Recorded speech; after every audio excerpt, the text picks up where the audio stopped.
So today I'm looking at how we choose our teachers.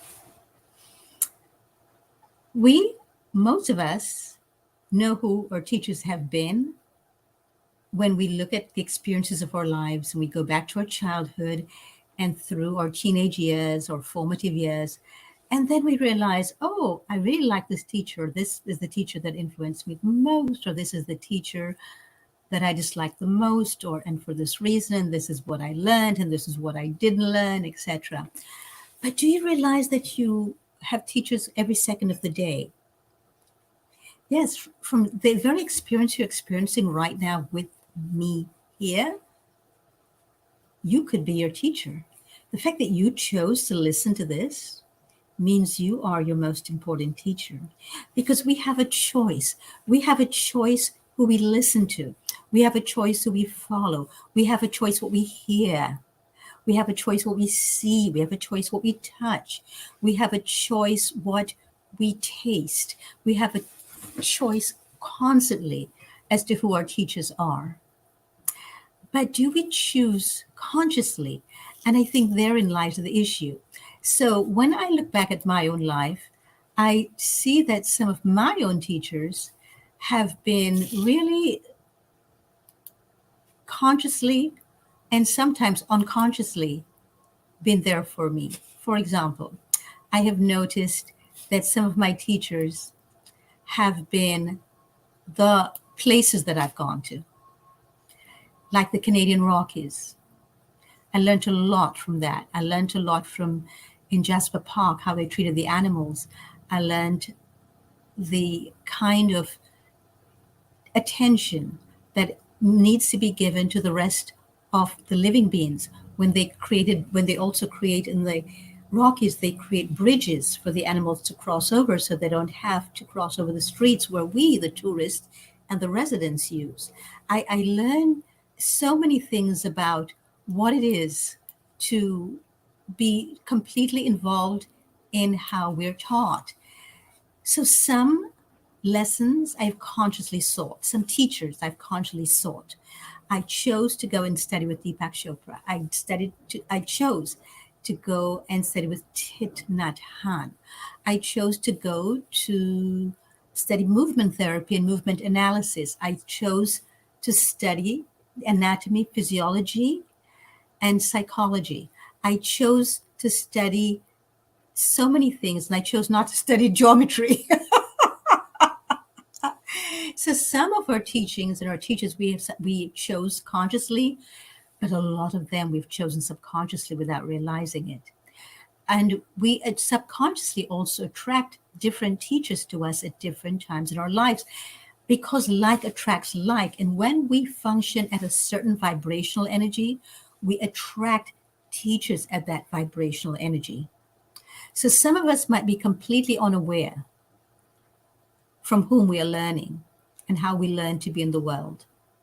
Isn't it interesting that people who had parents or one parent or one set of parents or maybe somebody else in the family who were chosen addicts, chose to be addicts in their life. And I know people will say to me, oh, I didn't choose to be an addict. Every single thing we do is a choice. And maybe that's your teacher, that the chosen teacher you chose is the addiction. So you might be completely unaware of that. And that's what I mean when I say some of us choose teachers and we're completely unaware of what and who we choose. We're always learning from someone, whether we realize it or not. But are we actively learning from them? Or are we learning victimization? And some people, that's what they teach. And some of us need to learn about victimization in order to overcome it if that is something that's been handing down from generation to generation in our family constellation systems. But it doesn't matter who I consciously or unconsciously learned from or how. I now bow to all of them in gratitude because the person that I am now is a result of all the unconscious and conscious choices I made for teachers. So if you know that you're constantly choosing how to learn, I suggest that you be very aware also of those that you consciously choose.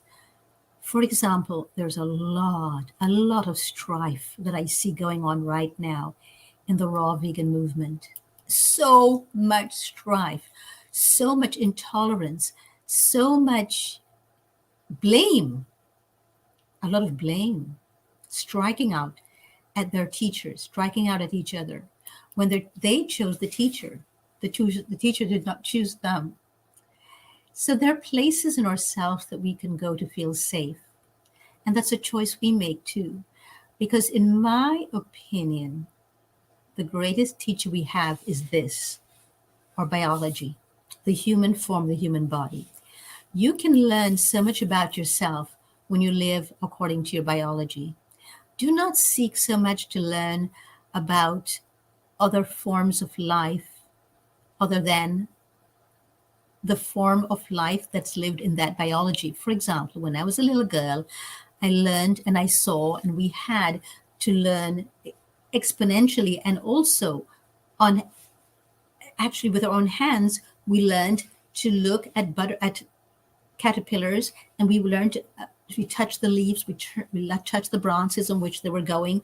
We saw them go into a cocoon. We saw them come out as a butterfly. That, for me, from my childhood, was the second most impactful thing I've ever learned in my life. And that was a great teacher for me, the caterpillar. Huge teacher, and still is, still is. And I still smile when I think of caterpillars or when I see a photograph or a video of one. In fact, just a few days ago, I was watching a video of a caterpillar and watching the crystallization. And it was just the most amazing crystallization from a caterpillar to a butterfly. It was just so incredible. And it reminded me so much of how much I learned that in times we have to go internally. So that's the whole time when we have to go internally at some point. And it's internally that we find all the teachers that we ever need from our own body, from our organs, from our lungs, from our nervous system. And that's what I teach when I work with people. I don't teach them what to eat, but to how to be instinctive. When I teach them to honor and to start focusing on their own internal structure, their biological structure, their organs, and how to learn how to make decisions of their lives according to that. Because nature is really our greatest healer. Nature is where we really learn so much from. So if you're feeling frustrated and overwhelmed and you say, I don't want to eat like this anymore. I don't want to do this anymore. It's not working.